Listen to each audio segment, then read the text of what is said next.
Ladies and gentlemen, welcome back to the Humanzeejitzu podcast. I'm your host, Andrew Humanze Quinn.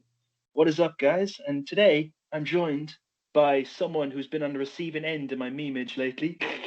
This is stupid. I'm joined by the sexual tyrannosaur himself, Robert Degle. What is up, Robert? Hey, what's going on? Guys, for those of you who don't know, I made this meme about Robert there the other day. It was like the fucking angry video game nerds holding his fucking instructional in his hand and saying he's a sexual tyrannosaur. That was the gist of it. But Mm. man. So Rob, for anyone who doesn't know, give a quick summary of yourself, Mister Number One competitor at Grappling Industries Nogi Adult Male category. Yes, it's like I don't know if I really want to identify by that. Have people know me as that? No, I'm kidding. Right? It's a cool thing to be the best in grappling industries for what it's worth. But anyway, so I am a full time grappler, training under John Danaher. I got my brown belt from him.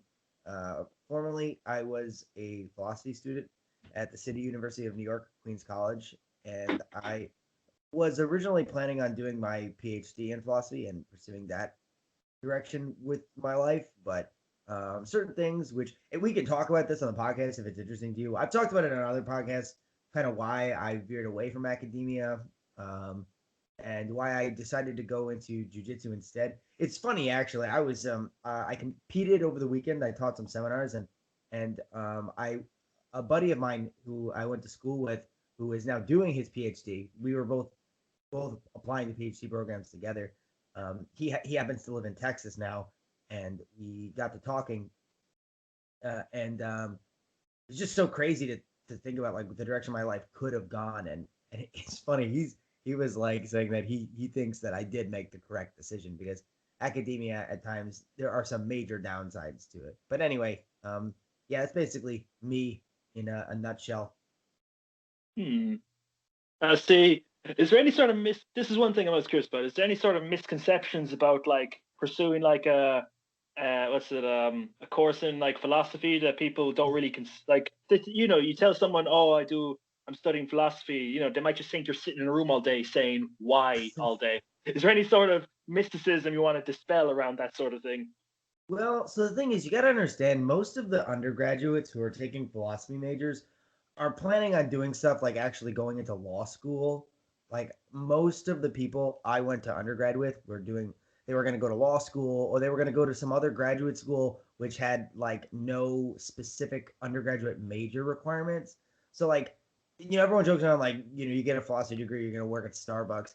Yeah, if you get a specific degree that doesn't provide technical training and then you don't plan on pursuing technical training down the line, yeah, you're probably gonna get a job at like Starbucks or something. But I was doing it with the specific intention of being a professor, and most of the other students that I went to school with were planning on going to law school or other things like that. But I'll say this though, the actual study of philosophy isn't that much different than just like empty navel gazing. Like a lot of it is just like sort of staring at stuff and thinking dumb, pointless questions. And you get really good at kind of like coming up with very clever and intricate ways to describe your pointless thought experiments. And they become very interesting. But it is in I philosophy is interesting because on one level I think it has a point, but on a very deep level I think it is fundamentally pointless. Hmm. um, yeah, there's sort of like a lot of context I'd have to give to really explain what I mean by that. But yeah, I mean, a lot of it is empty navel gazing. So I don't really think Hmm. that's a super unfair characterization. Hmm. Now, see, one thing I like sort of because see, I sort of like I like talking to people. Obviously, I wouldn't do a podcast if I did. I wouldn't be doing a jujitsu podcast if I didn't like talking to people. But Uh, see, I like sort of running hypothetical questions by people because mm, a good hypothetical question is something akin to a thought experiment. It just depends on how it's like phrased and delivered in a few. If you just put in a few caveats or what's the if you just phrase it well and just funnily enough, I'm not phrasing this point well, but you see what I mean. Like a good yeah, of hypothetical course. question could be like something like a thought experiment if it's told well, asked well. Yeah, yeah, absolutely. Yeah, I mean, in a sense, kind of one and the same thing. So absolutely, yeah. But then again, most fucking people, the most common hypothetical question, like, oh, dude, would you rather fucking bang this chick or that chick, dude? What the fuck, bro? Like, that's not a thought experiment. That's an empty thought experiment, if anything. Well, I'm okay with entertaining those thought experiments. If you were in my group chat with my training partners, that's oftentimes like what we wind up talking about a good percentage of the time. So yeah. Guys, do you ever make polls in the group chat about, okay, 51% this chick, 49% that chick? It's usually just me or somebody else like sending you could DM an Instagram post to a group chat and just being like, Jesus fucking Christ, bro, like something just some stupid shit like that. Okay, so Robert, one thing I'm curious about each of my guests is how you first got started in jiu-jitsu, and did you train anything else before starting jiu-jitsu? Yeah, so I was a wrestler, believe it or not. If anyone's ever watched me grapple, they're like, "Wow, this guy wrestles," because I pulled guard at like every match. But like, yeah, I was actually a wrestler first. I started wrestling when I was 13, and I started wrestling for like a couple reasons. I think honestly, the biggest reason I started wrestling was that like there were a few things. Like I kind of at the time wanted to get into a sport. Like at the time, I was very like bookish and nerdy. I was reading like a lot of very negative philosophy. Like I was reading Albert Camus and Nietzsche when I was 13, and that stuff can be pretty depressing. Like the beginning of one of Camus' famous works is he says the only truly serious philosophical question is of suicide. I'm slightly paraphrasing there, but like so it's like I was a 13-year-old kid. I was reading stuff like this, and I was like, I felt like I felt like a sport would be something good for me. And I tried soccer at first, but I didn't really like it that much. I played soccer when I was younger, but it kind of was just like, or football, as you guys would call it, I guess. It didn't really like, I didn't really like it that much. I guess like I always felt bad if I did badly. I felt bad that I was letting other people down. You know what I mean? Because it's a team, right? And then with wrestling, I only let myself down if I lost. Like that's something I really, I'm a very I get very guilty when I when I like let people down, and I guess that really ate at me when I played soccer. The other reason I got into wrestling, maybe the bigger reason, was that at the time I was really into like I really liked UFC. I was watching a lot of UFC on like TV and stuff. I thought it was like cool. Like I liked the strategy involved, and I saw that a lot of them had wrestling backgrounds.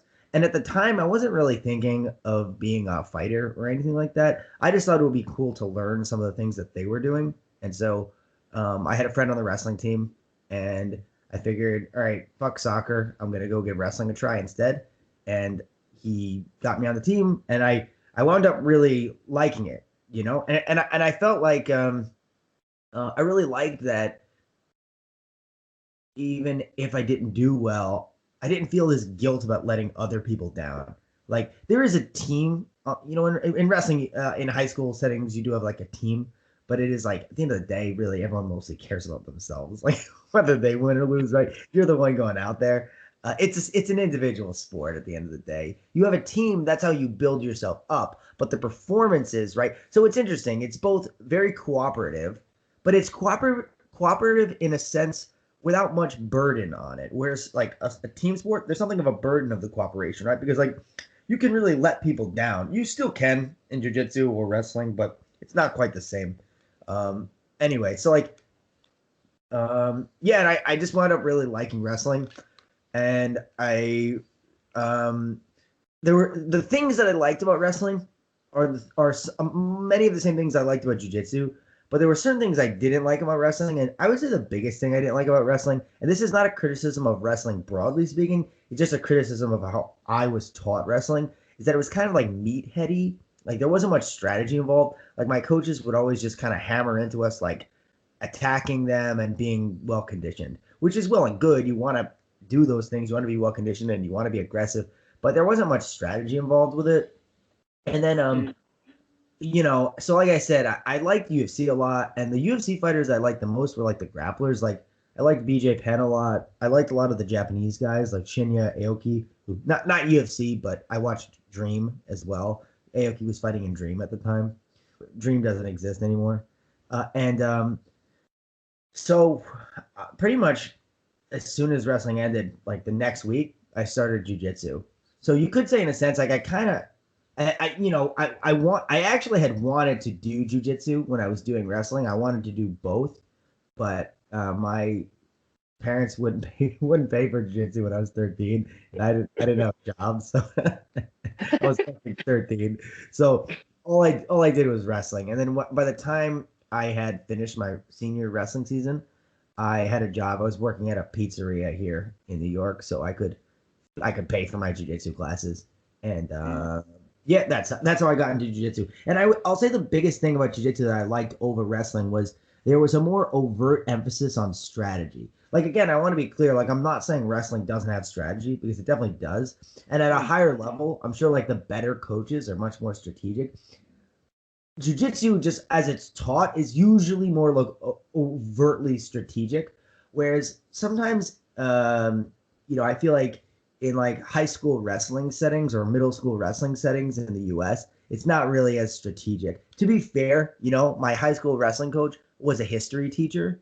You know what I mean? Like he wasn't a full-time wrestling coach, so he was doing the best he could. But yeah, so anyway, that's more or less how I got into jiu-jitsu and why I felt like drawn to it over wrestling, which is where I started grappling. Now, there's a few things there I want to address. Number Uh-huh. one, I'm noticing a theme, Mr. Philosopher, Wrestler, and Predacious Beard. Are you sure you're not fucking a reincarnation of one of those ancient Greek philosophers? Are you sure? You positively certain? Well, maybe. Well, it's funny because Fuck. like, it is funny, right? Like, uh, they so the concept of a genius that the Greeks had was much more um comprehensive than the one we have in the modern day sometimes, right? Like this idea of physical and mental fitness as both being important. And I do actually think there's some sense to that. I think it's probably healthier for you as a person if you consider both the physical and the mental aspects of like your health. If you or like your fitness, so to speak. Do you get what I mean? Yeah, you Yeah. can't go just like you have the two sort of extremes. You have the 300-pound muscly guy who doesn't have a single brain cell to count, who thinks he's too strong to need to be intelligent. And then you have, the inverse. You have the little Poindexter dude who doesn't have a single bit of muscle fiber in his body. He's really smart, but I doubt he could lift a hammer, let alone, hitting a nail. Just saying. Yeah. Yeah, 100%. And so, yeah, I guess I was closer to the Poindexter when I was younger, but I think I think I balance both pretty well. I genuinely like reading, and I also genuinely like jujitsu. So, yeah, I Mm. hope that I have a good balance. You break a mental sweat occasionally. Like, okay, I've had enough of heel hooking people today. I'm gonna read some history books or something. Yeah. Well, I think heel hooking people can be a very taxing mental exercise too. Although there's so many fine details that go into it. So, um, heel hooking people is an intellectual stimulation all to itself. Speaking of books, is there anything you're reading currently that's what are you reading at the moment, if you don't mind me prying? No, yeah, of course not. So yeah, I have 3 books in my backpack that I'm competing most weekends. So like flying out and shit, and like the 3 books that I've been bringing with me are Coaching Wrestling Successfully by Dan Gable, which is like a really good book by the very famous Iowa wrestler Dan Gable about like his coaching philosophy and also just coaching wrestling specifically. I think it's very good. I really want to work on my stand up grappling, like my wrestling, important for ADCC, and it's also just a part of grappling, and I want to be able to coach all parts of grappling. And then there's also I've got Ludwig Wittgenstein Philosophical Occasions, which is an assortment of Wittgenstein's shorter and smaller writings arranged by James Clagga, who's a Wittgenstein scholar.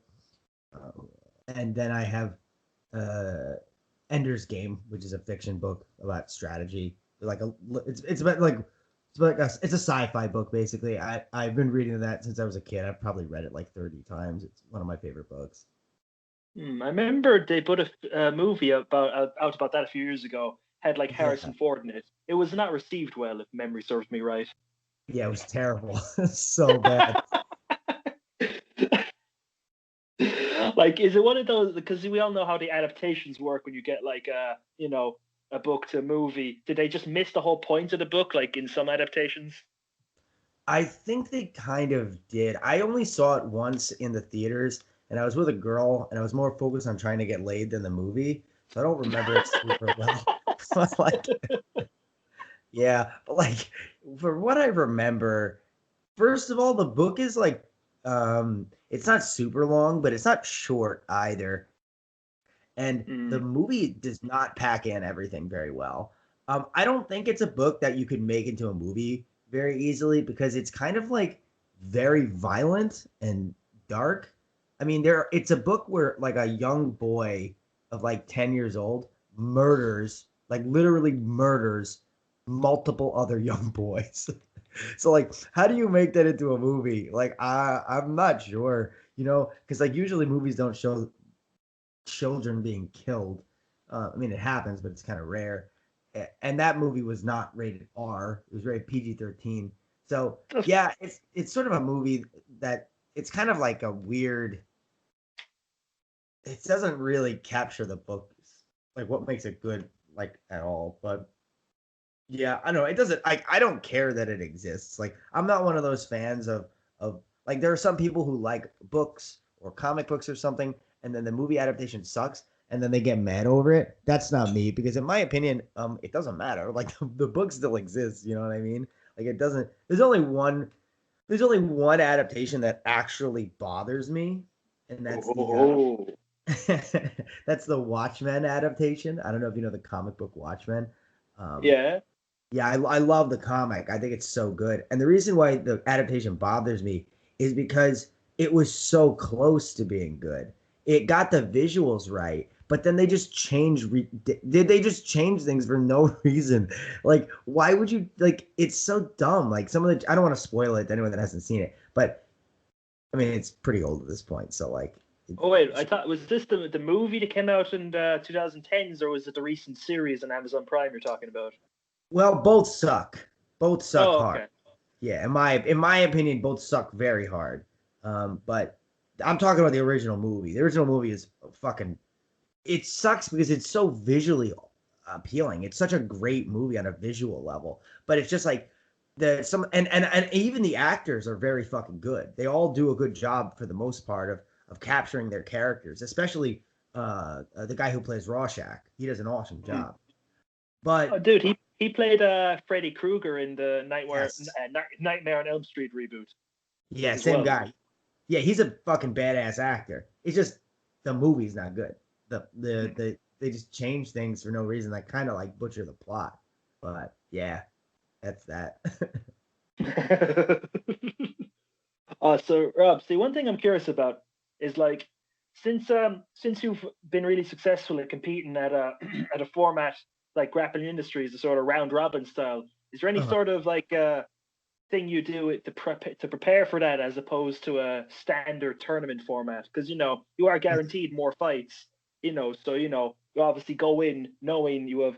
And plus, you sign up for a shitload of divisions. I see your Insta, man. You're like a fucking workhorse. You're in so many divisions. Jesus Christ! Like, so what goes Thanks. into preparing for about 8 to fucking 16 fights a day?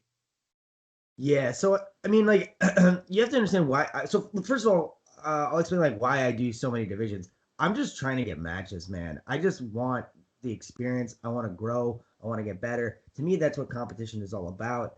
And so if I like to me, like, I don't care so much about like, oh, I won the tournament, right? Like, I want to go out there and compete as much as I can. I want to get as many matches as I can. So I'm a 66 kg grappler, uh, and I walk at about like 66 to 67 kg, but I compete typically at 70 and 77 kg just to get more matches. I'll do 66, 70, and 77 just to get more matches. Also, you could thank ADCC for the fact that I know the KG system.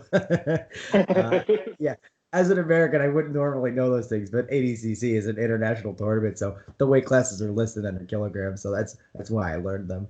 But like yeah, so basically like um it's just all about getting matches for me. And I don't do anything different to prepare. I mean, the truth of it is that like um uh I think that any good tournament you have to expect a lot of people are going to sign up for it, right? Like the ADCC trials, you could easily get 7 to 8 matches on a day, you know. So a grappling industries where you get that or more is just good preparation for that. You know what I mean? So, yeah, that's how I view it. Like this weekend, I'm competing twice. I'm going to be in Las Vegas on Saturday, and then Phoenix, Arizona on Sunday, and then the weekend after that, I'm going to be in South Carolina, and then the weekend after that, I'll be in Maryland and Connecticut, and then the weekend after that, I'll be in Florida, and then I'm taking a break, and then I'm competing once more, taking one more break, and then I'm doing the trials. So that's what it's looking like. Yeah. Can't wait for that, man. You're gonna. I'm fairly confident that you're gonna tear shit up there. Thank And I'm you. not Yeah. just saying that because you'll reach. I'm not just saying that because you'll reach through the screen and kill me if I don't. I wholeheartedly believe it. Thank you. I appreciate it, man. Yeah, I'm really working hard for that. That's the only reason I'm still in the United States at this point. I would Mhm. have I would have probably gone to Singapore. I mean, the trick is I can't guarantee I would have gotten into Singapore, but we would have kept applying. The gym I'm getting hired to teach at law. Um, but yeah. Um, so Hmm. I see, man. Also, what's that? see, since you've had such a lot of success in competition, how did it initially start? Like, how was your first few competitions in jiu-jitsu? Like, how did you find like how'd you get into this fucking rhythm anyway? Like, how did you elaborate on the early days of your competition scene? Well, I started competing pretty early on into training. I had my first competition in jiu-jitsu 6 months after I started training. Um, um, or actually, no, sorry, it was 3 months. It was even earlier than that. I got my blue belt after 6 months. I had my first white belt tournament at 3 months. Um, it just seemed like that's what I should do if I'm gonna test what I'm doing. I think that competition is a very good way to test the viability of what you're doing. In a in a big way, competition keeps us honest. You know, sometimes it can be easy to sort of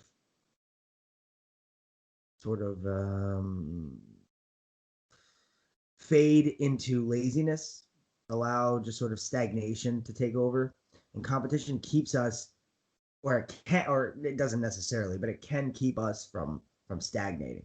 It can give us encouragement to say, hey, don't get lazy because if you do, somebody's gonna go fuck you up. If you're not honest with yourself, competition reveals the truth. You know, if you're not honest, you're not gonna find the truth of the viability of certain techniques, and then you're gonna get fucked up. So it's always appealed to me in that sense. I don't really like competition that much. It stresses me out, but I like that it keeps me honest, and that's important to me. If I'm gonna do something, I want to do it very seriously, and I think that means doing it honestly. So jujitsu is a way for me to, or sorry, I should say, competition is a way to ensure that I am able to do that with jujitsu. Nice, man. Pretty good way to look at it, in my opinion, dude. Thank you.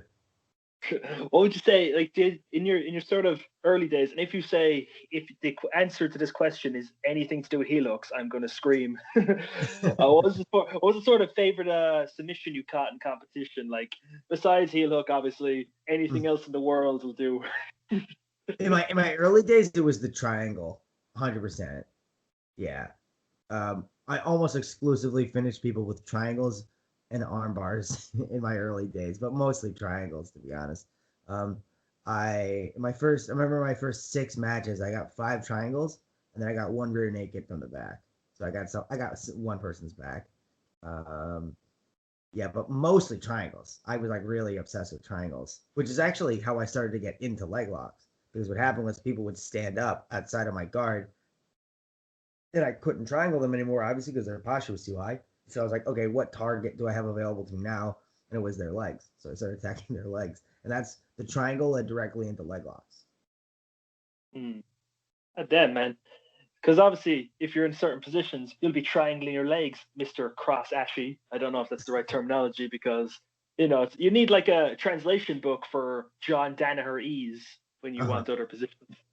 No, yeah. I mean, when you're around it enough, you hear it often. It becomes pretty normal. Cross ashi just means like ashi just means leg, right? So you could say like, and sometimes I do say things like cross leg entanglement. The trouble is entanglement has like a lot of syllables, and like garami is just easier to say. So to be honest, the reason why I go with the Japanese is just out of convenience. Like ashi garami is just a it just flows better than leg entanglement. Like I would prefer to have English terms for them, like, but I don't really. I mean, it's a matter of indifference to me. If you have a term and you use it with other people who understand it, I don't think that you could like even the 10th line of names. A lot of them are very silly, but like at the end of the day, if it gets the job done, if you can communicate effectively to another person, that's all that really matters. Mm. I have an idea for an alternate name to Cross Ashy. How about parallel leg cross? um, I guess that sort of describes a cross Ashi. Yeah, it does kind of. If you want to, bro, there's so many names for that position. Like you definitely could. There's very stupid names for it. So that's less stupid than most of the names out there for it. So if you want to call it that, by all means, the parallel leg cross. So I guess like diagonal Ashi would be like what, perpendicular leg cross? Does that fit? I'm trying to like picture it. It kind of are the legs perpendicular. They sort of are perpendicular there. Yeah, that's not bad. You're onto something there. Dude, could you throw me like $5 for like name royalties if you called your next instructional perpendicular leg cross or something? I'll be sure to definitely. Every sale you'll get 0.01%. Oh, dude, I'll actually be making money off jujitsu. Oh my That god! it'll add up in time. Yeah. Dude, money's money. I don't care. Uh-huh. Speaking of instructionals, guys, little sidetrack. If you want to check out Rob's instructionals, it's at robertdeagletraining.com. It'll be linked in the description anyway. And he has Kani Basami and Leglock Defense and guard retention. What one Uh-huh. did you say you put more? What's it? Which one is more recent? It was the Leglock and the guard retention, right? One, Yeah, right? that's the most recent one. Also, it's not Robert Deagle training. It's Robert Deagle BJJ online. You're mixing me with Okay. Kit Dale. Well, you're both handsome, so I can't help it. Oh, geez, thank you. I appreciate it. But like, yeah, the leg defense is the newer one. That one is I think it's the best instructional I've ever done. I've recorded 4 instructional so far. 2 are on my site. One has yet to be edited, and one was one I did with another company. I think they're all good, but I do think that the most recent leg lock defense one is the best one I've ever done. I just Mm. it's also a topic that I really feel very like strongly about. Like I think that it's a topic that gets very little systematic attention. I feel like when people teach leg lock defense, it's usually in kind of like a disorganized way.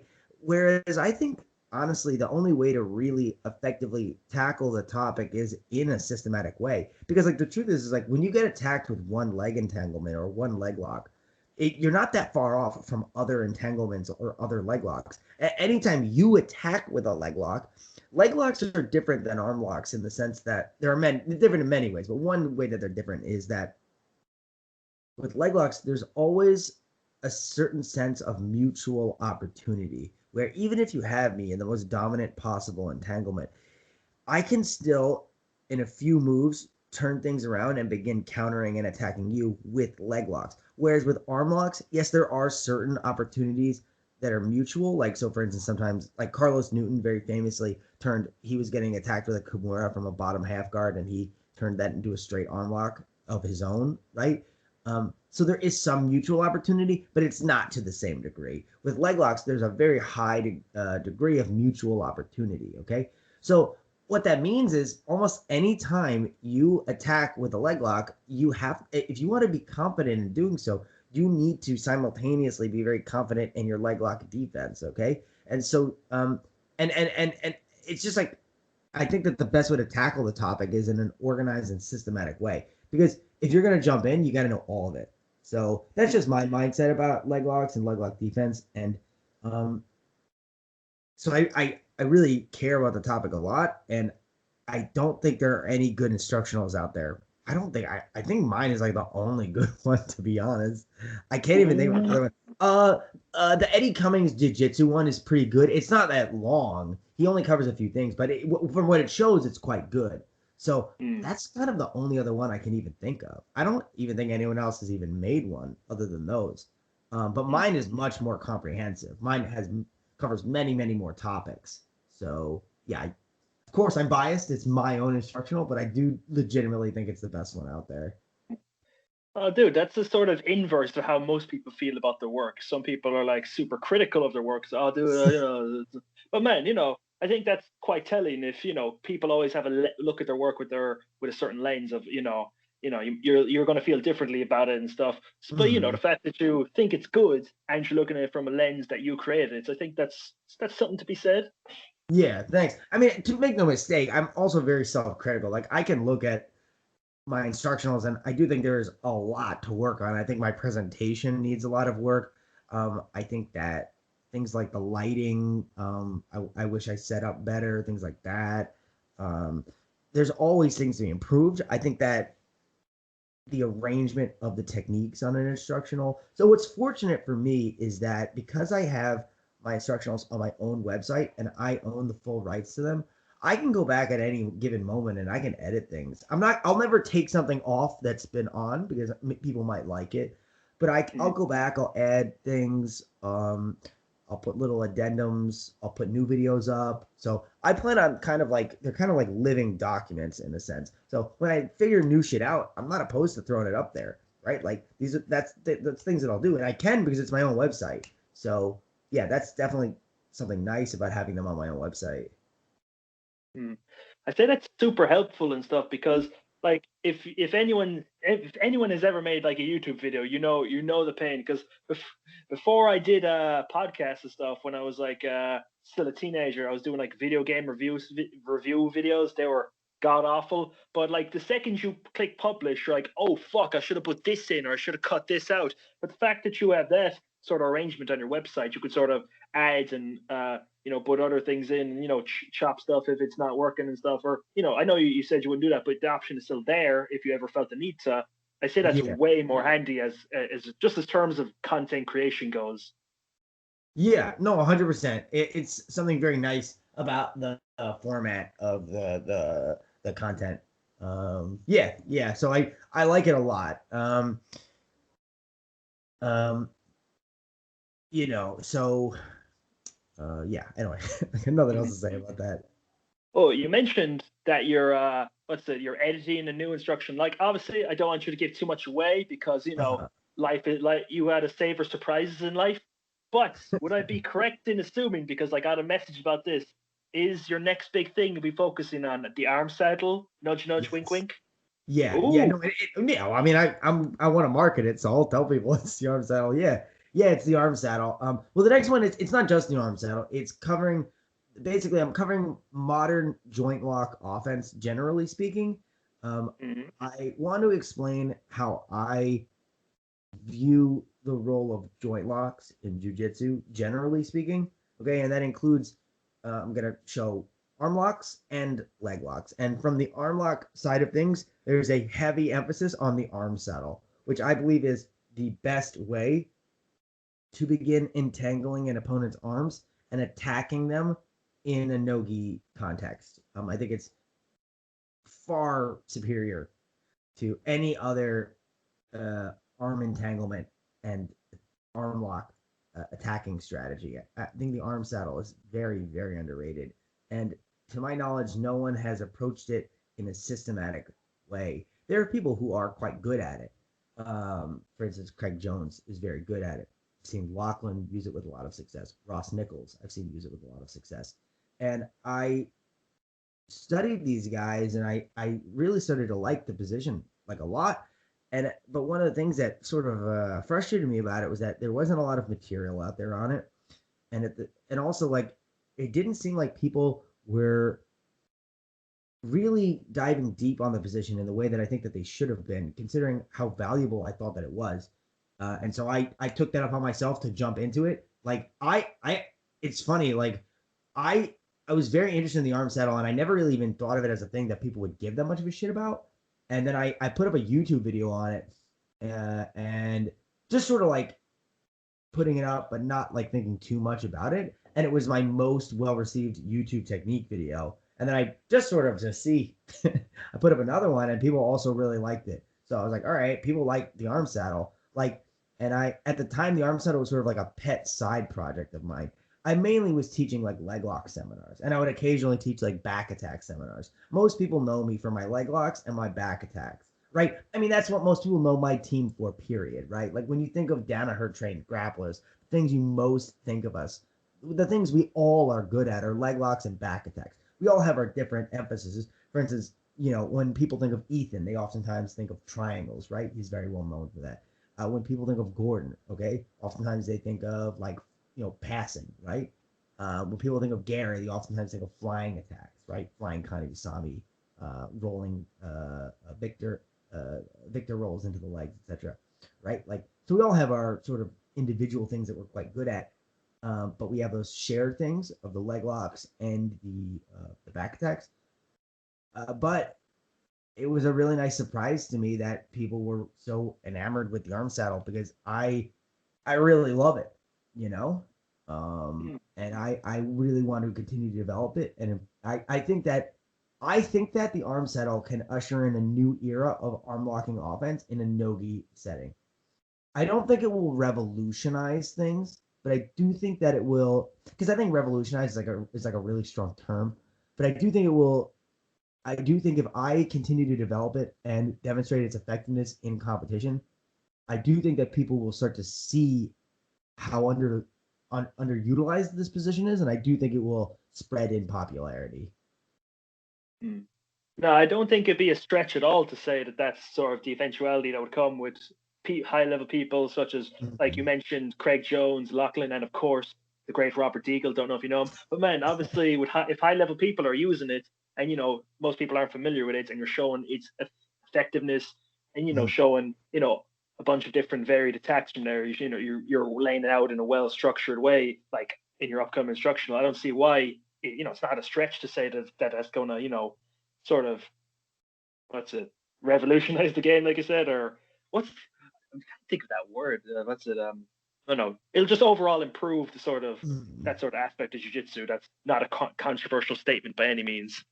Yeah, well, like I said, like I don't want to use the term revolutionize because I think it's a very strong term, right? It's tough to ever make predictions. Like I think this will, like to predict that something will revolutionize something is a hard. You better feel very fucking strongly about it, and like I do feel very strongly about the arm saddle, but not. I don't know. I mean, this is a level of like subjectivity to this, but like hopefully you get what I'm saying. That it's. I do think it's very good, and I think it will. I think people will adapt. But no, I get you because obviously, yeah.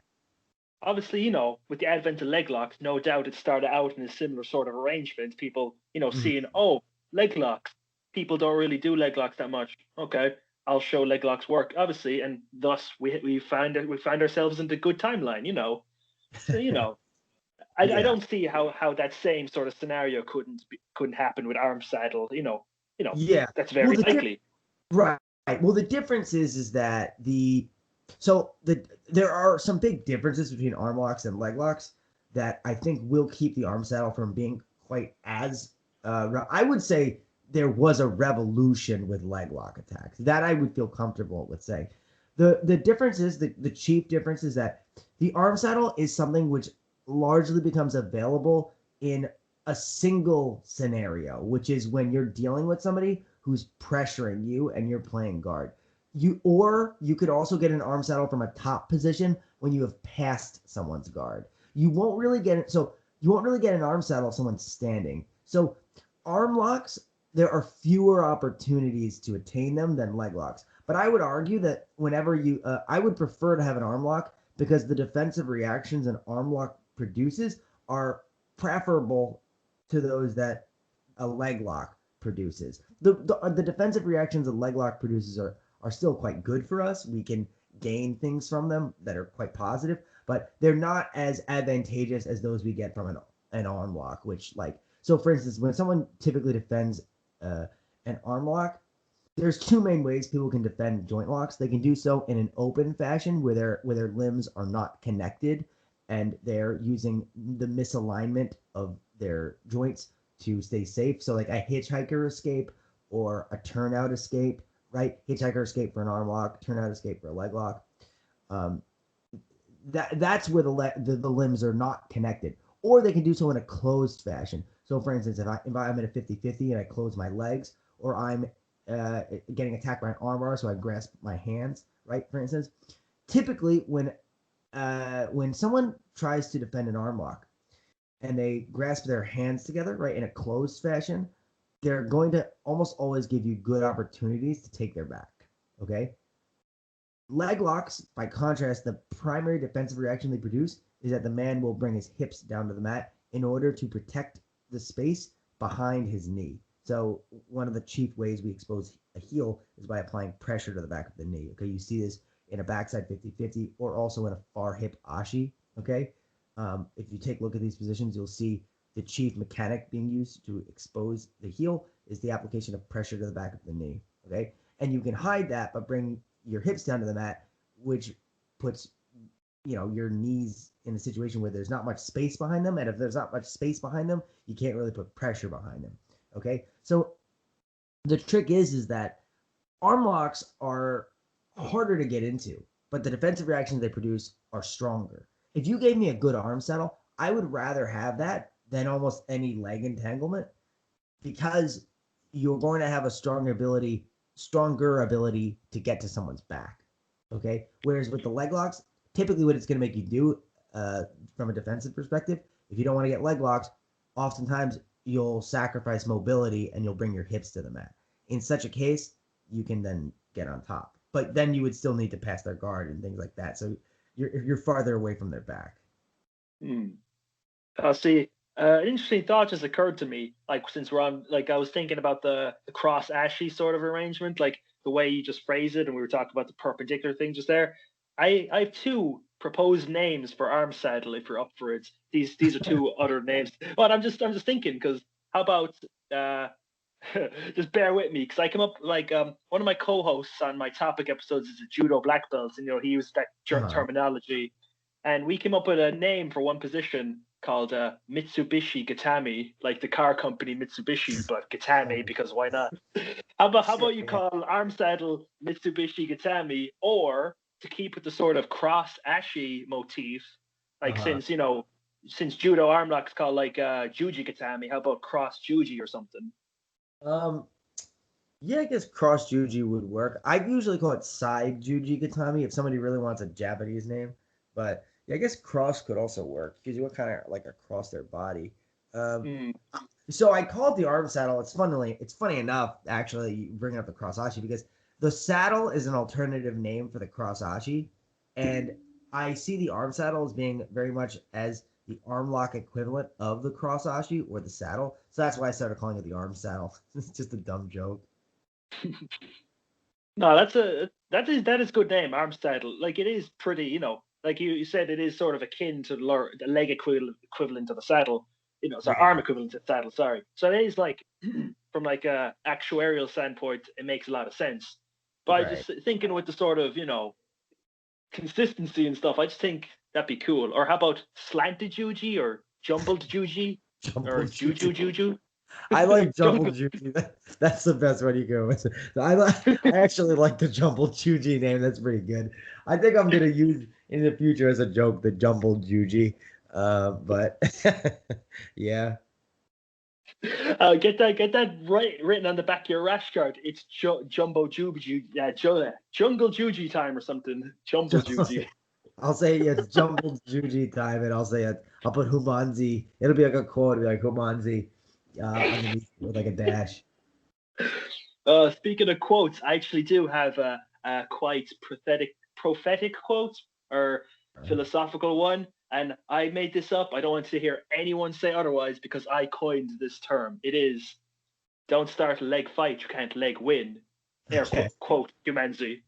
Well, I've been I've had to tell myself that a few times, like, okay, maybe don't do that in future. Well, noted. If anyone says that they came up with it, I'll know that you came up with it. Exactly. What was the other one? I'm trying to think. I had another quote, and this one was actually set way better. It was like trying to think of it now because this was actually a good quote. It was like, oh yeah. So yeah, sorry. It was I'd rather have a bad day on the mat than a good day off them. That was one of my ones as well. Okay. I might have taken that like subconsciously from someone, but I think that's good. The way I phrased it, I'm like, yeah, that's a Humanzeejitzu original. Right. Okay. So guys, we've reached the segment of the podcast I like to call Around the Specifics. It's just a bunch of random questions, some about jiu-jitsu, some aren't about jiu-jitsu. So Rob, do you want to do Around the Specifics, my man? Yeah, let's do it. Dude, I don't know if this question's applicable to you, but I'm going to ask it anyways. What is your favorite gi, Mr. No gi expert guy? So I actually do have a favorite gi though. The only gi that I ever liked wearing was the Vulcan Ultralight because it was like it as the name implies, it's ultralight, and so it didn't feel that bulky on my body. So yeah, I always liked the Vulcan Ultralight. Question: Do people make death grips on your Vulcan Ultralight gi? Well, when I was training in the gi, people would try to. Yeah, I mean that's one of the things you got to do in the gi if you want to have success. As a result, it can really fuck your fingers up. But like, yeah. Okay, so guys, I call this grip arrangement the spot grip. You're going to make the fucking Vulcan hand gesture. You're going to grip the collar in such a fashion so then the grip can't be broken. That's why it's called the spot grip, dude. Oh my god, Jesus. Now, guys, when you're doing the spot grip, you cannot be wrist locked because Vulcans have very dexterous wrists. That is a fact. Try wrist lock me. Yeah, I didn't think so.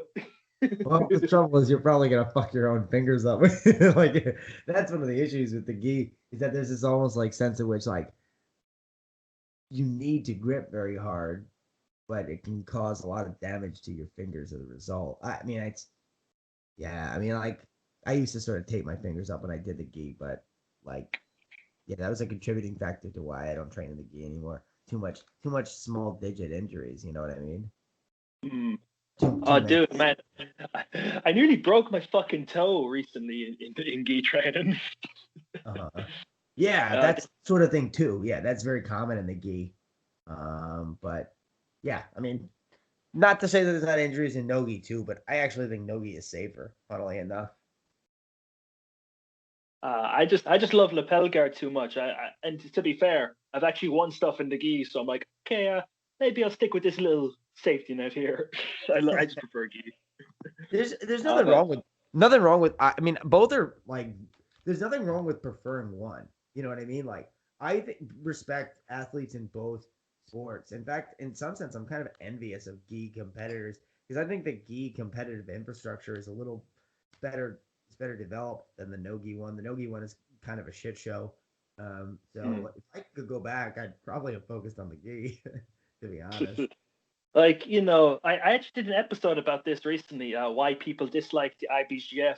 I should have brought this up earlier because we were singing the praise of Grappling Industries. Like, I really love their format, as I've said a million times on the show before. But, like, you mean to tell me people at Black Belt Worlds aren't allowed heel hook? Get the fuck out of here. Yeah, I don't approve at all. I mean, I'm not even sure why they're. I don't know why they wouldn't allow it. Um, there's a lot of evidence to contradict the idea that it like causes more injuries inherently. Like, because if that was true, you would see it in like the sub only scene. You'd see like a ton of people with like just destroyed knees, but we don't see that, right? Like, so it doesn't really stand to reason that they should be banned based on that argument. And like, I think the IBJJF does a great job of running tournaments. They're clearly the most professionally run event in the world. I don't think any event surpasses them in that capacity. However, the downside is that they have a very stupid rule set. That's what ruins it. I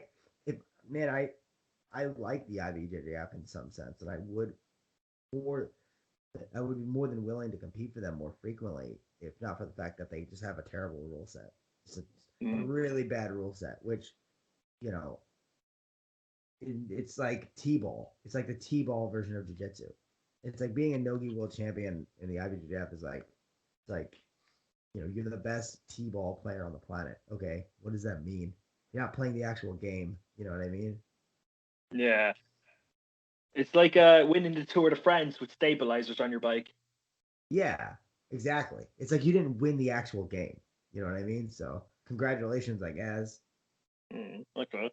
Like, it just doesn't make sense to me. Like, because, okay, so you mean to tell me that all these other Nogi competitions that have heel hooks, their people aren't getting injured, or they're not getting injured to the frequency as you say it would happen. Okay, fight to win, people aren't getting injured with heel hooks. Grappling Industries, fucking Kasai grappling, all that shit, But Right. magically, the IBJJF, if you allowed heel hooks, it would just be fucking anarchy. Right. I'm not buying it. Yeah, of course, you're completely right. Right. That's the point that I'm making. Yeah, I mean, it's like, why isn't every grappling industry like just leaving a trail of destroyed knees? You know what I mean? Like, you don't see it. I don't think I've ever seen anyone get seriously catastrophically injured in a tournament with a heel hook. The worst injuries I've ever seen have been from takedowns and from arm locks, ironically enough. Oh, So, dude, guard jumps as well. Like that, you're allowed to yes. guard jump at blue belt. You could break Yeah. someone's leg doing that, and they can tap to a heel hook. They can't tap to a fucking jump guard. Like, Yeah. go out of that. I've fortunately never seen a guard jump injury in person, but I've seen them in video, and yeah, no, they are legitimately disgusting. Like, I would support banning guard jumps. I do not like them. I think that they're very dangerous and unnecessary, and like, serve no purpose in the sport. So I would ban them. Yeah. Yeah, like if you want to pull guard properly instead of jump. Like you can't do flying Kani Basami, but you can jump guard. Like, but like Yeah. the rationale for banning that is that you can break someone's knee. Okay, fine, whatever, because that Right. is a factor. But you can break someone's leg doing that as well. So whatever. Yeah. I would feel safer someone doing a Kani Wasami, to be honest. Like, yeah, the guard jump is like, I remember one time I was training and this dude did a guard jump on me. And when he did it, I literally, as soon as I felt him doing it, I just flopped to my back. It was like, and he was like, "Why'd you let me mount you?" I was like, "Bro, because you just fucking hyper aggressively guard jumped at me." And I'm like, I'm not risking the potential destruction of my knees just so you can, I mean, like, complete your guard jump. You know what I mean? Like, so I guess he did still sort of complete it, but he didn't really complete it in the way he intended. You know what I mean? So, yeah, it's just not worth the risk.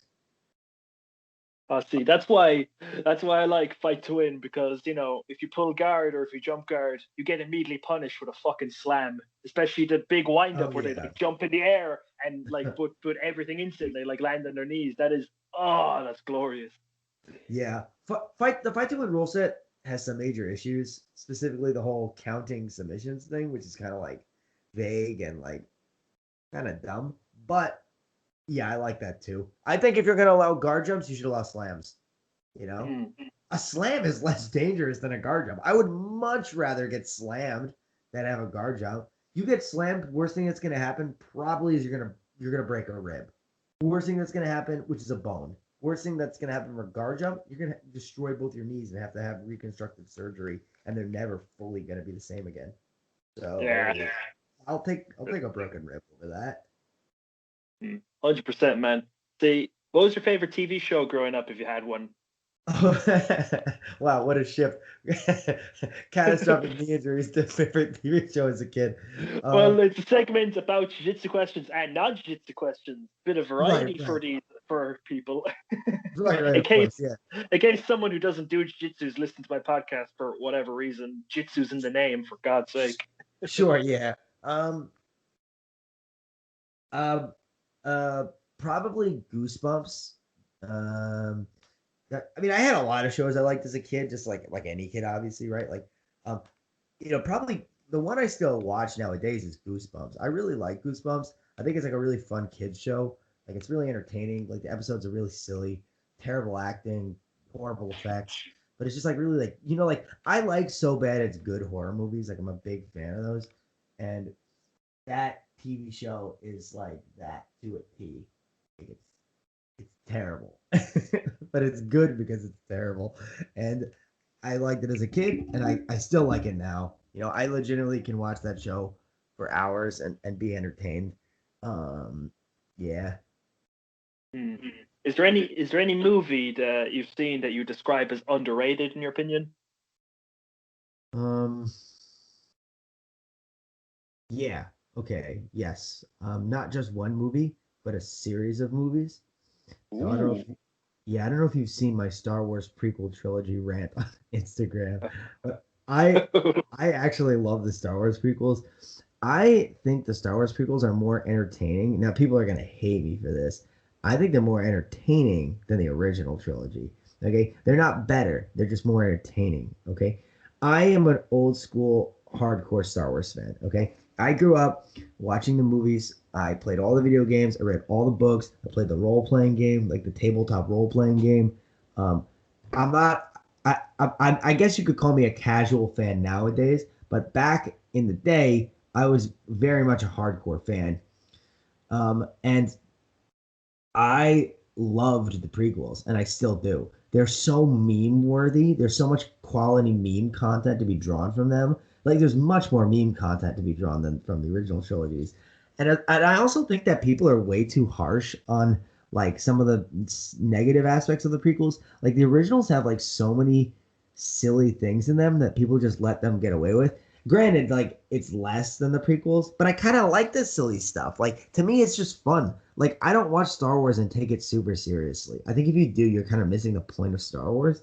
But like I've never watched a Star Wars movie and not enjoyed it. Like, they're all entertaining in their own way. Even the ones there are some that I don't like. Like, I don't like The Last Jedi. I think it's a bad movie. But when I watched it, I've watched it like 3 times.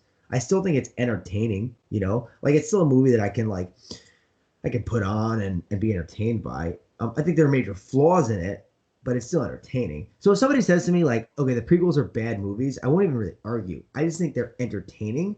And to me, the point of a movie is to be entertaining. It doesn't need to Yeah. be like most of my favorite movies are what people would probably call bad movies. I like intelligent films. Like, some of my favorite movies are more like artsy films, but at the same time, I find that most of my favorite films are like dumber.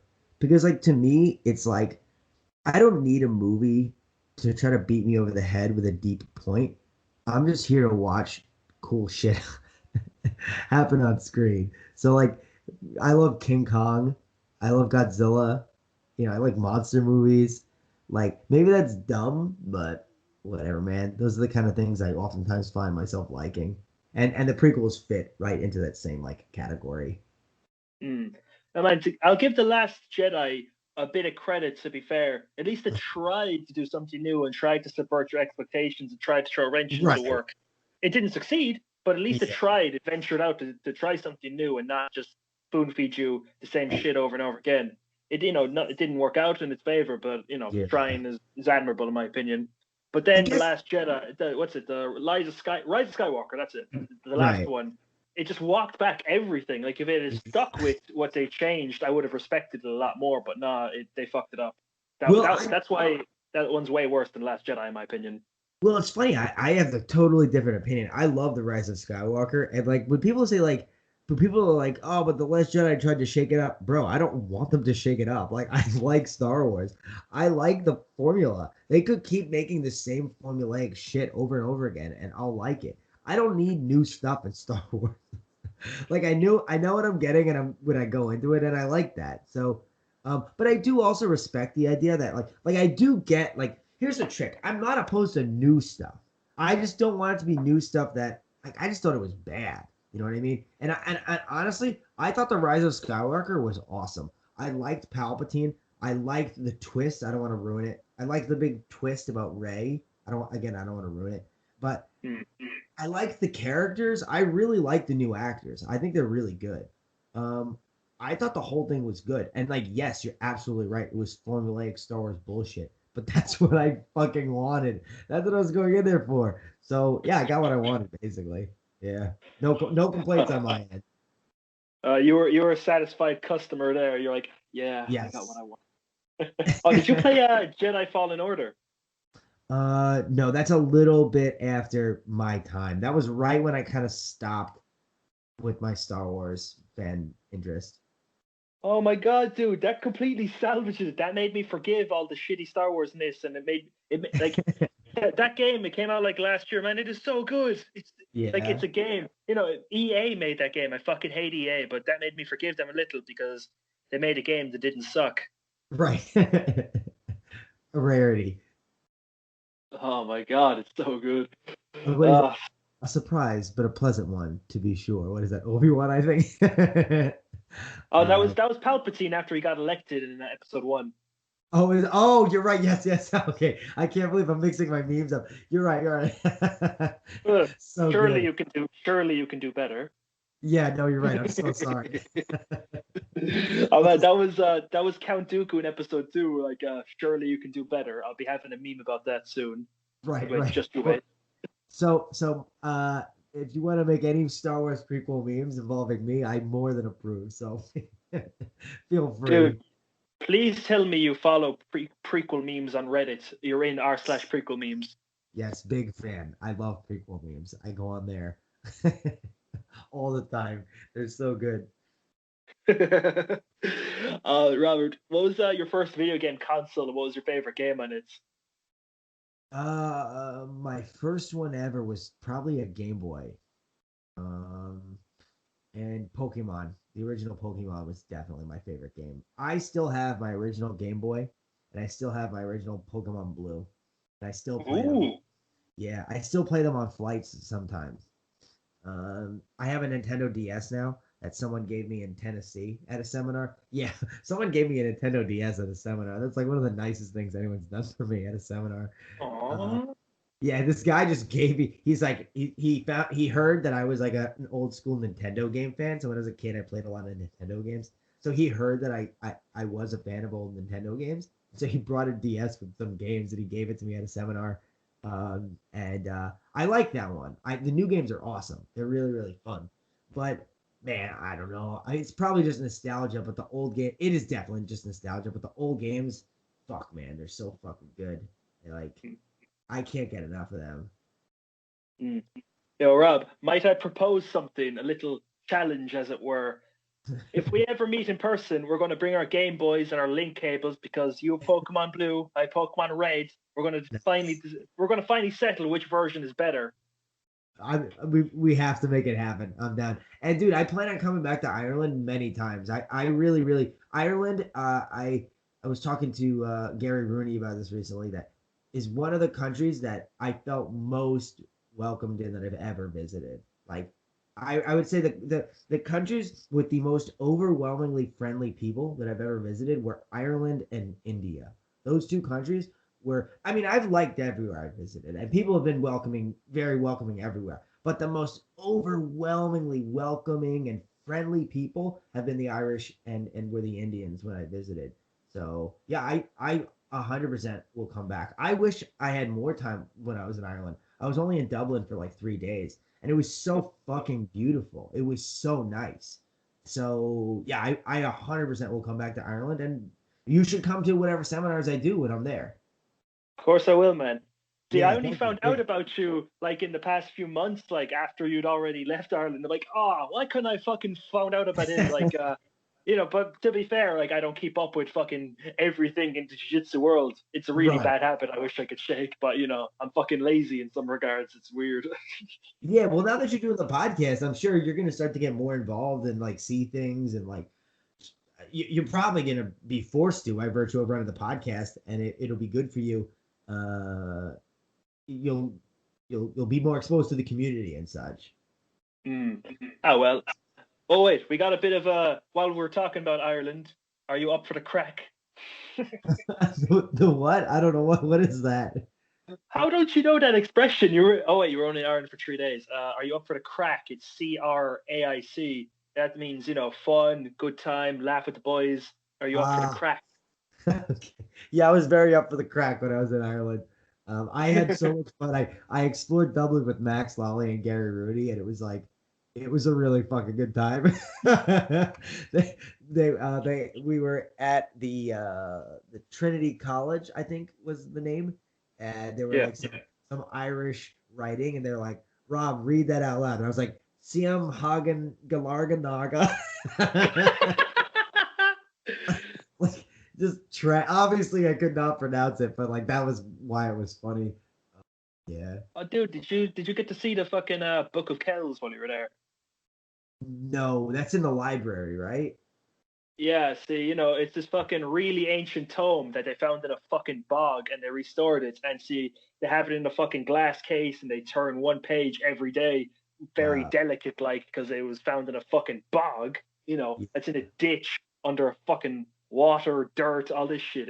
It's amazing that it was salvageable, fucking hell. yeah, I watched an animated film about it. That's where I first heard about it. Um and no, but we didn't see it. We were mostly just like fucking around, to be honest. We were just being like fucking goons, just wandering Dublin. I could not imagine you as a goon, even if you had like a balaclava on your face and a M4 at a fucking bank. Say, everyone on the fucking floor, we'll fucking rob you, bitches. Oh no, not that kind of goon. I just mean a goon in like a sense of just being like a goofball. Uh, Oh. yeah. Oh my god, man! I'm down here in the basement at like 3 in the morning, fucking laughing my head off. If anyone's around, I'm like, what the fuck is wrong with that guy? Is he torturing someone in the basement, fucking Oh my killing them or god. some shit, American Psycho style? Then they come down and they realize you're actually running a jujitsu podcast, which is even worse. No, I'm joking. I'm like, get the fuck out of my basement, man! I'm doing a podcast. God, that sort of thing. Just the fucking what's it? The injustice of being interrupted during a podcast that would just stick with me for months. The inhumanity. Those Yeah, exactly. The bastards. indignity the injustice I've been dealt. Right. Oh man, do you have any nicknames inside the gym? Um. I had an old nickname, but nobody calls me it anymore. It's a stupid nickname, but it's kind of funny. They used to call me at my old gym the coat hanger, and so like here's the actual story of the nickname. I came up with a joke story, but here's the actual story. So the actual reason I started getting called the coat hanger is because I did not really want a nickname, and we were sitting around, and my old coach at the time was like, Rob, you need a nickname. And I was like, you can just call me whatever you want. And he's like, give me an idea. And I was like, all right, just call me like whatever the next object you look at, just call me that. And there was a coat hanger. And he was like, how about the coat hanger? And I was like, sounds good to me. Like that's literally why they started calling me that. So it was almost like it was just a complete joke of a nickname. Another thing that was fun about it was asking people to try to figure out why I was called the coat hanger, and I heard a lot of very creative thoughts on that topic. But none of them were right. It was just a dumb joke. But no, beyond that, I never really have gotten a nickname. Yeah. Hmm. I guess a sexual tyrannosaur will have to stick. Yes, except that. Yes, that is way better. I like that. It's much more accurate as well. If any women are listening to this podcast, like it very accurately describes who I am. Like that's such a weird phrase because like it's not even the full like Tyrannosaurus is like Tyrannosaurus like T-Rex is like tyrant lizard king, but then Right. you take that off, it's tyrant lizard, but it's not the full word Tyrannosaurus, so it's like tyrant lizard or something. Right. Well, whatever it is, it accurately describes me. I'll just put it that way. Oh my god, he's like, yeah, he's wearing his brown belt and his fucking the belt he won at that tournament is like ladies form a line. Oh my god. Yeah, it's funny. I forgot. I'm gonna make I've been planning on making a meme post with like I have like 8 Naga belts. And I was planning on making a post with all my Naga belts being like, ladies, restrain yourselves or like, something like that. The Naga belts look cool as fuck. No one can argue against that. They look awesome. So yeah, Okay. they don't mean much, but they're awesome looking. Here's what you do. You get every single one of your medals, you wear them all, you wear as many belts and hold as many belts you can, you get your homies to hold the rest of the belts at your side, and that will send a message. Right, yeah. Very strong message. By the way, that picture of me with my 2 friends in the black basement where I have no shirt on and I'm pointing at the camera, that is my Tinder profile picture. Have you gotten any inquiries about it? No, I think my match rate has gone down like a lot since I started using it. So like it's probably time to change it. But like yeah, I don't take Tinder that seriously. Like since I've been focusing on the trials, I haven't really had too much time for girls. I haven't really been trying too hard in that area. So it's mostly just been like a dumb joke to entertain myself at night sometimes. But yeah, I am actually supposed to hang out with a girl tomorrow. Actually, though, I don't know if that's gonna happen, but we'll see. Well, if it doesn't go down, it's like, oh yeah, how about if you want to get to know me better, listen to my episode on the Humanzeejitzu podcast, and you get the just say, oh yeah, the podcast. Yeah. imagine that if you're single, like, okay, if you want to get a good read of what I'm like, listen to me on this podcast. So what I usually do when I start talking to a new girl is I ask her to describe all the possible stupid life decisions someone could make, and I say, "That's me, baby." No, I'm kidding. I'm a full-time jiu-jitsu guy. There's fewer things that could be dumber than that. Oh, speaking of women, have you ever been on a really terrible date? Most of my dates are terrible, so I think that describes about 98% of them, to be honest. An especially bad one. I mean, like, I can think of a terrible date, but it's not like an interesting terrible date. It's just like, I went to a movie with this girl. I thought she was good looking. And then afterwards, I was like, hey, you want to come back to my place? And she was like, nah. And she went home. So it's not like exciting. It's just like, damn, just got rejected. Like that was why it was bad. You know what I mean? Oh yeah. Yeah, I never really, I don't get the whole going to the movie with them. That I've done that a few times. I'm like, no, I don't really see the appeal. Yeah, the reason why I like to go to a movie is so it's like an opportunity to be sitting there with them and like you can talk during the movie, you know what I mean? Like I usually try to talk to them during it. You know, you want to go to a movie where there's not a lot of people inside, right? Because then so the trick was I used to work at a movie theater, so I could get in for free. So it wasn't like it was also just because I was a cheap fuck, so I could get snacks for free. I could go in the theater for free, so it'd be like a free date for me, you know. And also, you'd have the opportunity. You can talk, you know what I mean? Just go in the corner. Just don't be like too loud. And then because it's dark, you know, you can like try to like make your moves, you know, on them. And like, Oh man, I was they don't just at feel the I was just at the cinema yesterday with my friends. I went to see Tenet again. I love that movie. It's so good. I went to see it a second time. I don't do that for movies unless they're really. I haven't done that in like 10 years. Gone to see a movie twice. But man, there were these 2 people who were clearly, obviously, on a first date in the back corner of the theater, and they were doing some weird shit back there. I'm like, fucking hell! Oh my It's god! the middle of the day, for God's sake! What the fuck? Jesus. Well, yeah. I mean, here's a fun fact. I've never said this on any other podcast. I got laid once in a movie theater. It was me and this hippie girl, and there was no one else in the theater, and we were watching the SpongeBob movie.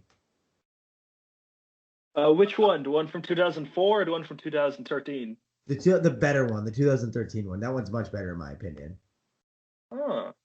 Yeah. So while there was a talking space dolphin, I was getting laid. Did you ever think you would ever say that phrase in your life? I don't think anyone else in the entire world has said that sequence of words in that order.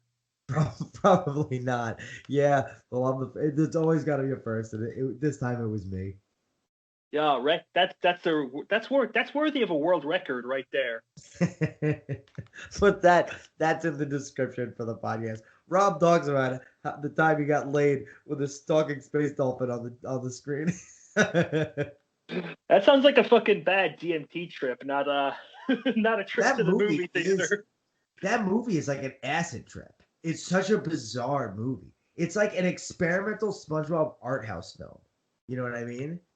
Mm. Like, do they swap around genres and animation styles every so often?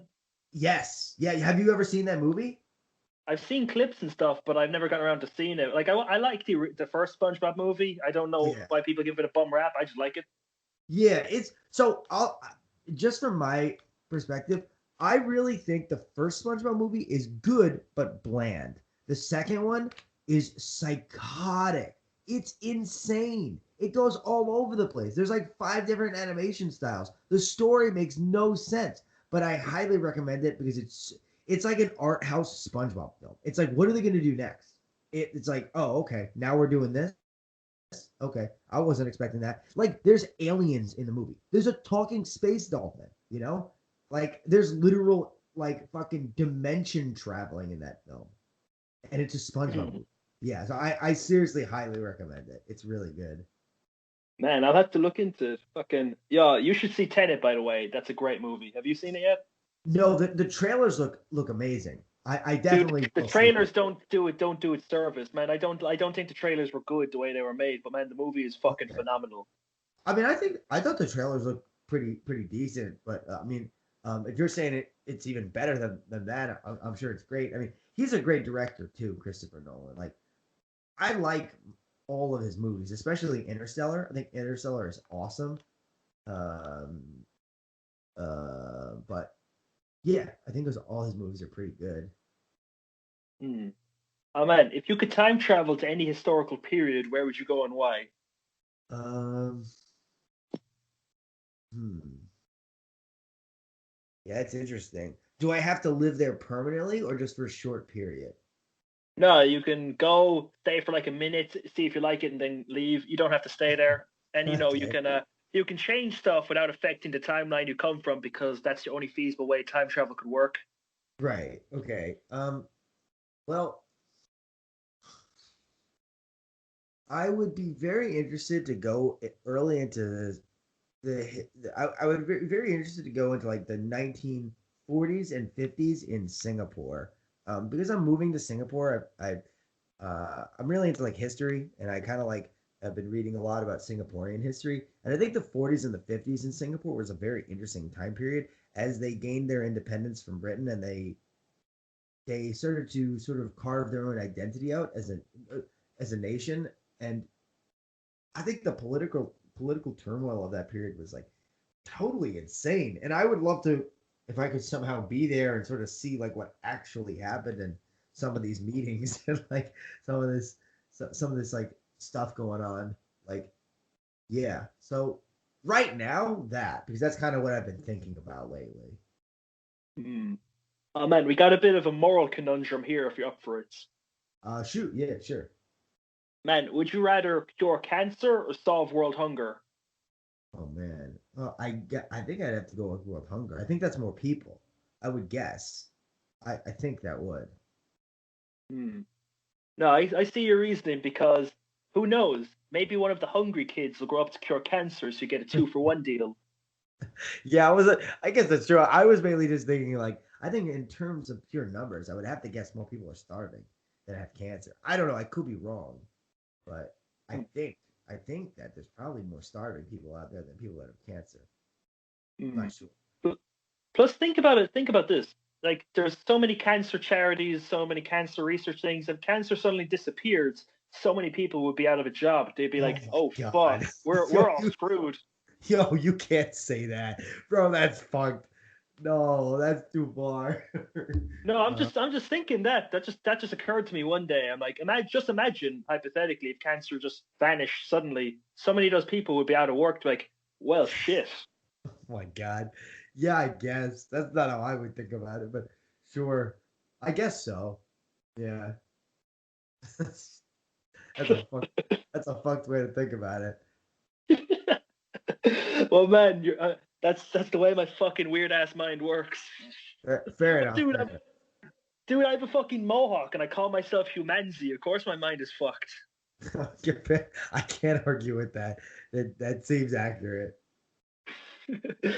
Man, in your professional opinion, do you think you could rock a handlebar mustache?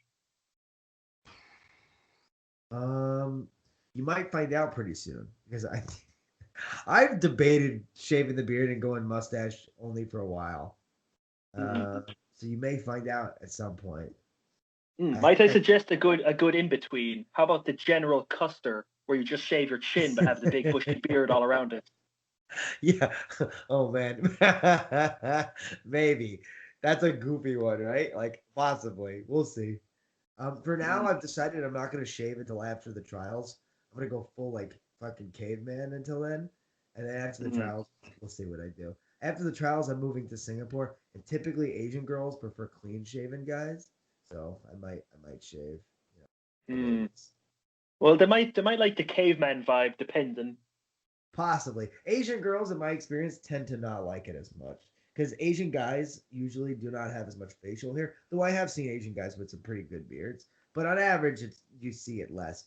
And just from my experience traveling through Asia, Asian girls can sometimes be more easily intimidated by like American or European girls, and they don't typically like the beard quite as much. So Mm. yeah, if I'm gonna be in Asia, it makes sense to appeal to the demographic there. So they don't like the Well, beard.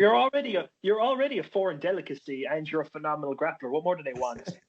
Yeah, I don't think anyone's ever gotten laid because they're good at grappling. Like, so I shouldn't say that. That's not true. I guess probably there's probably exceptions, but like That's for the definitely most not part, true. well, yeah, I guess. But like, what girl watches the tournament and goes, "Damn, that guy's got such good, 50-50 defense." Oh my god! Like she watches the tournament, she goes, "Damn, the subtlety of his use of Ashigurami gets me going." Oh You know my what I mean? Like, god! Oh my god, no, that 50-50. Oh my god.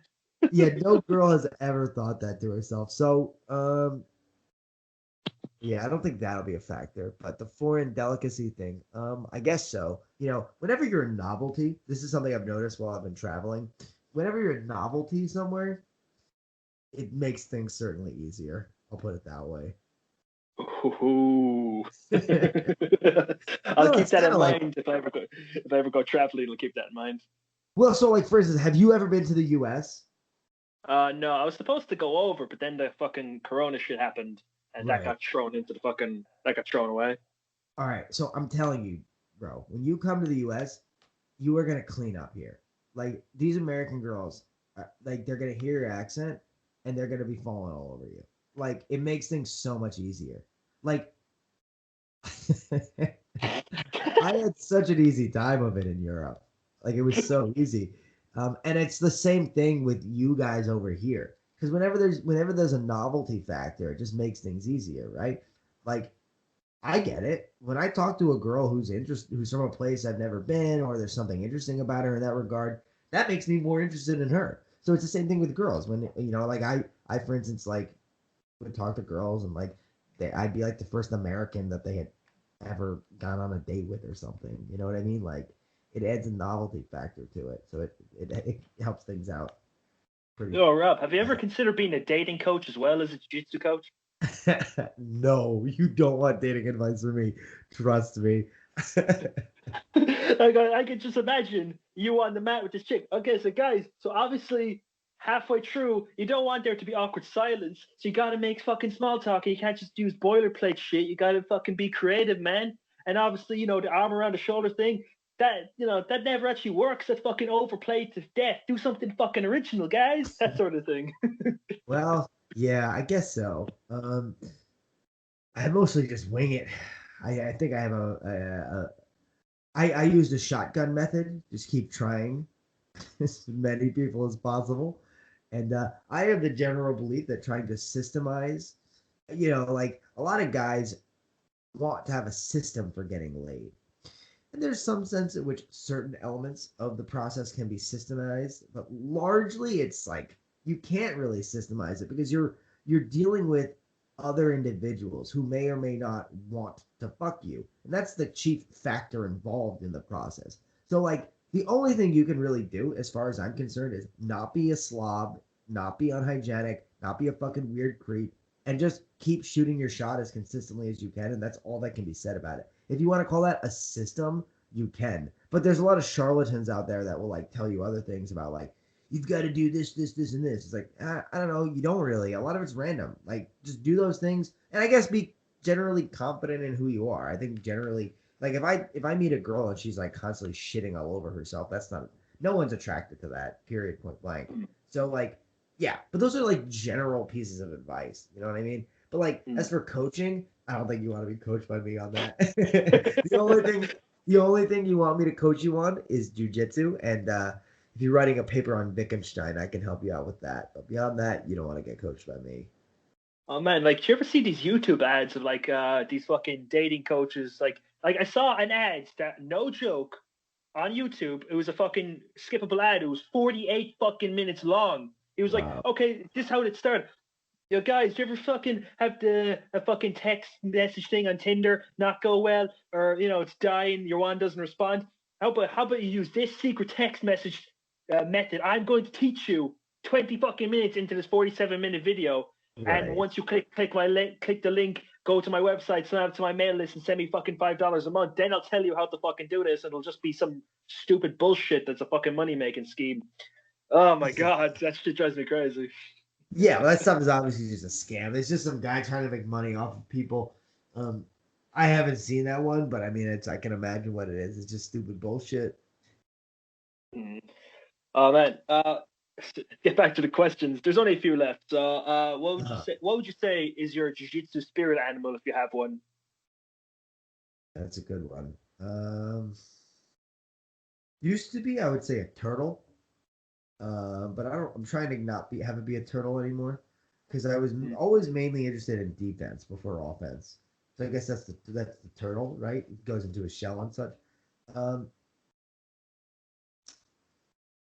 Yeah, but uh, there's a lot to unpack here. Is it a ninja turtle, and if so, which one? you know what? All right, I'll keep it turtle. It's a ninja turtle. It's Donatello. Donatello was always my favorite turtle. So yeah, I'll keep it as a turtle and specifically Donatello. Yeah, they should bring back Ninja Turtles and have a new one where his bandana is brown and call him fucking I don't know, what's another artist from the Renaissance period? I can't think of That's one. true. Um, I don't really know. I used to be much more interested in like fine art, but I kind of like fell out of that interest. Hmm. Oh, dude, I heard something very interesting about Michelangelo one time. You know when he was sculpting David, right? The statue Uh-huh. David. Yeah, yeah. So what? So the guy who commissioned him to sculpt David, he was checking up on Michelangelo's progress. He was like, "Oh yeah," but the way he was standing, he was looking directly up at David at the statue, and the nose looked big from the way he was standing, from place he was standing. And he's like, "Oh, Michelangelo, it's perfect, but the nose is a bit too big. But the way the place he's standing, it looks big from his perspective. But if he took a step back, he'd see it's grand." So Michelangelo, he didn't even want to argue at that point. He's like, "You know what? I think you're right." So he went up to the scaffolding and sneakily grabbed some stone dust. Some of the chiseled off stuff, some of the chiseled off stone. And whenever he'd make it look like he was chiseling the nose, he knew it was perfect. He didn't want to fuck it up, and he just let out a little bit of dust out of his hand every so often. So your Huh. man thinks he's chiseling the stone when he isn't. So because Yeah. he didn't want to get into a fucking argument with his boss. So Yeah. crisis averted. Your man got his little input on his thing, and your man didn't compromise his fucking work. So boom, everyone wins. Yeah. Strategy. That's clever. Yeah, that makes sense. Absolutely. That's not where I thought that was gonna go. I thought you were gonna say he just fucked up the nose just to spite the guy or something. No. Oh man, I'll send you some videos like that because it was like stuff from this one book. It was the 48 Laws of Power and the 33 Strategies of War. One of the strategies is about jiu-jitsu, like your man phrases it like that. Uh, I'll send you that extract if I find it. It's like, oh okay, yeah, so I'll read it. Yeah. hmm. So Rob, we're here at the last question. Are you ready for the last question? Shoot. Ooh. What would you say is the most important lesson you've learned in all your years training jiu-jitsu? Oh boy. Like technically or like personally? Personally, my dude. I mean, that's a tough one. I think that I would say that, okay, it's kind of hard to explain. I think that um, it might sound cliche too. I think that in life, the best thing we can hope to do is feel satisfied with what we do. And there's a sense in which many of the problems in life, I think, are best dealt with not by pushing through them, but by circumnavigating them. So sometimes in life, a lot of things kind of stress us out that we may or may not even have the ability to even really deal with. And what jujitsu can serve as is as a way for us to kind of deal with problems that have a very clear and concrete um, solution. And solving those problems leaves us with this sense of satisfaction about life, which makes the earlier problems that we may or may not have actually had the ability to solve seem unimportant. And you feel relieved in a sense. So that really, to me, and I could go on for this about this for quite a while. It's pretty complicated how I feel about this. I think jiu-jitsu can serve a very therapeutic function in that sense. So I would say that the willingness to let go of problems that I can't solve has been the greatest gift jiu-jitsu has ever given me. And it's taught me that by giving me problems that I can solve. And then you can distinguish between those problems which you can solve from those that you can't, and you can concern yourself with the ones that you can solve. So I would say that that's been the Mm. single biggest lesson I've ever gotten from jiu-jitsu. Well, I think that is the single best answer I've received for that question. 53 episodes in, that is the single best answer I've received. Because Wow, we all thanks. know we all know the cliche of, yeah, you realize what actually matters when someone's fucking on your back strangling you. Uh, You realize it puts things into perspective a bit.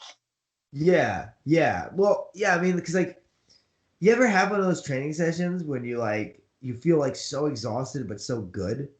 We've all had this. It's super common, right? And it just sort Mm. of you might maybe you go into the training session with like a lot of stress, then you leave and you're like, you just feel good. Feels like taking a drink from a nice cold tall glass of water, you know? And it does that, but for your life, you know? Mm. We don't drink water in Ireland. We drink exclusively Guinness. Oh, all right. Well, then you Good, guys, good analogy though. Good analogy though. you guys have a different experience then, but it's still sort of similar. It hydrates us, whatever. Right, right. You guys love one thing I noticed in Europe. You guys love sparkling water much more than we do over here. Oh my god, man. Everyone in my family fucking loves sparkling water. I fucking hate it so much. It's horrible. Yeah, I'm You not a know, fan there. unless it's like lemon lime flavor, that's the only caveat I'll make. But every other fucking sparkling water can fuck off. I hate it so much. Well, it's super popular over there. Um, Ugh. yeah. Oh god. Okay, so guys, we're gonna call it an episode there. Obviously, if you want to follow Robert on any social medias, it's at Robert Degle, BJJ on Instagram. All the stuff will be in the description anyway. We can go to Robert Degle online BJJ. Did I get it right this time? Or Robert Yeah, Degle yeah. BJJ online? So yeah, Uh, my website is Robert Degle. That's Degle BJJ online.com. And hmm, yeah, and you got the IG right. Yeah. yeah. Yes. So guys, also feel his site will be there linked anyway. If you feel free to look at his Connie Basami course or his guard retention and leglock defense course, it's all good shit. It's from a genius man like himself.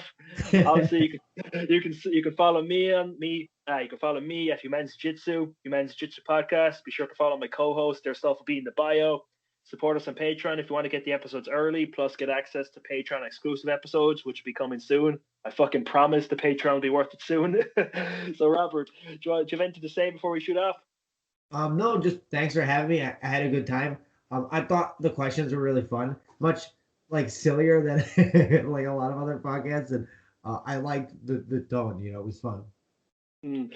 No, dude, like I like it being lighthearted because like I don't have any Yeah, illusions about who I am. Like I'm a fucking no name blue belt in Ireland. You know, I just do this for fun. right, I'm not right, making any money off it, so why should I take it super seriously? You know, it's all just yeah. good fun.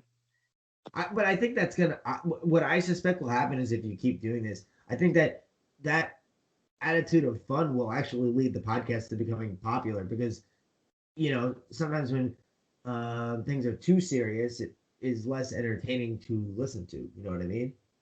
Mm. Or if it's the same fucking episode like every single time, except and the delivery is the same of every single question. Not throwing shade at any particular podcast in general. Not throwing shade. Totally not. Jeez, after we get off air, I need to ask you who you're referencing. I really don't know. Okay, we'll get off air now. Thanks for listening, guys. Hope you enjoyed. Oos.